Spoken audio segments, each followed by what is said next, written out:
ဂျင်းနဲ့တခုမှစရောက်ပြီးတော့ဘယ်လိုလေ့ကျင့်ခန်းဘယ်လိုဆက်ကိုဘယ်လိုသုံးအောင်လဲဆိုတာမျိုးမသိဘဲနဲ့စိတ်ရှုပ်နေလား social platform မှာရှာကြည့်ပြန်တော့လဲအင်္ဂလိပ်လိုတွေကြီးပဲဖြစ်နေလို့နားလည်ရခက်နေလားဒါမှမဟုတ် PG မငားနိုင်လို့ဘယ်လိုလေ့ကျင့်ခန်းဘယ်လိုဆက်ကိုဘယ်လိုသုံးပြအောင်လဲဆိုတာမျိုးကိုလည်းစိတ်ရှုပ်ဘူးလားလူတွေအတွက်ရည်ရွယ်ပြီးတော့ Gym Basic Knowledge လေးတွေကိုမြန်မာလိုမျှဝေပေးမယ် Gym Beginner Course ကိုဒီနေ့မှာမိတ်ဆက်ပေးကြပါတယ်ချင်းစဆော့တဲ့သူတိုင်းမှာအခက်အခဲဆိုတာရှိတယ်စက်တွေဘယ်လိုအသုံးပြုရမလဲဆိုတာလည်းမသိနိုင်ဘူး exercise form မှန်ဆိုတာလည်းကိုယ့်အောင်ကိုယ်မသိနိုင်ဘူးเนาะ social platform တွေမှာပြန်ရှာကြည့်ပြန်တော့လဲအင်္ဂလိပ်လိုတွေရှင်းပြတာဖြစ်တဲ့အတွက်ကိုကကြည့်နေတော့နားလည်လို့ထင်ရမှာပဲတကယ်ကိုလက်တွေ့ပြန်လုပ်တဲ့အခါမှာလွဲနေရမျိုးလည်းရှိတယ်အဲ့လိုအခြေအနေမျိုးတွေမှာ beginner client တယောက်အနေနဲ့ trainer တွေကိုအားကိုးချလာတတ်ကြတယ် floor trainer များတဲ့အခြေအနေမှာခက်ခဲမရှိပေမဲ့ floor trainer နည်းတဲ့အခြေအနေမှာဆိုတော့ဒါတွေကအခက်အခဲတွေဖြစ်လာ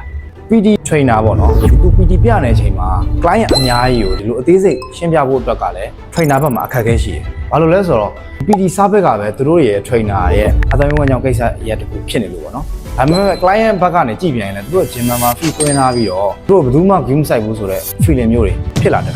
PD စားဘက်ကိုအစားထိုးဖို့ရည်ရွယ်တာမျိုးတော့မဟုတ်ဘူးဘူးမှချင်းစကစားတဲ့သူတွေအခြေခံကြကြနဲ့နေစနစ်မှန်မှန်ကစားတော့ဖို့အတွက်ရည်ရွယ်ပြီးတော့တင်ဆက်တာဖြစ်တယ်ဒီတက်ပို့ပြီးတော့ body transformation နဲ့ fitness awareness တွေလိုချင်တယ်ဆိုတော့တက်ကြွနားလည်တဲ့ trainer နဲ့ PD ငှားရမ်းပြီးတော့ service ယူမှာဖြစ်ပါတယ်စားဆော့မဲ့သူတွေအတွက်ဒီ course လေးကတော့အကျိုးရှိလိမ့်မယ်လို့ပြောလင့်ပါတယ်ဒီ course နဲ့ပတ်သက်ပြီးတော့နောက်လည်း video တွေအများကြီးလာဖို့ရှိတဲ့အတွက် page ကို like and follow လုပ်ပေးထားဖို့အတွက်တောင်းဆိုချင်ပါတယ်နောက်လည်းသိလိုတဲ့အကြောင်းအရာများဝေဖန်အကြံပြုချင်တာများရှိတယ်ဆိုရင်လည်း comment မှာဝင်ရောက်ရေးသွားပေးလို့ရပါတယ်နောက်ပြီးတော့မှပြန်တွေ့ကြပါ